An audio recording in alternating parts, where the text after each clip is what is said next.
Oh, what might have been. Microsoft and Nokia are now working more closely than ever on Windows Phone, but a report in the New York Times outlines what could have been an alternate future for the companies.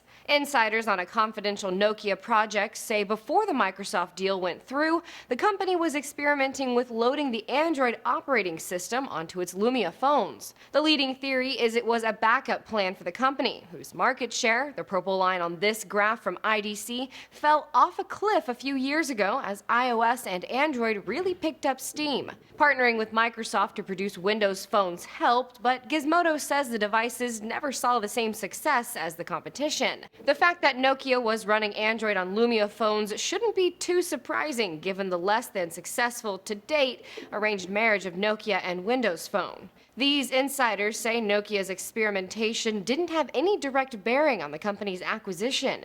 Engadget says while Microsoft execs were aware of the project and would have understood the consequences of losing Nokia's support, they apparently didn't feel threatened.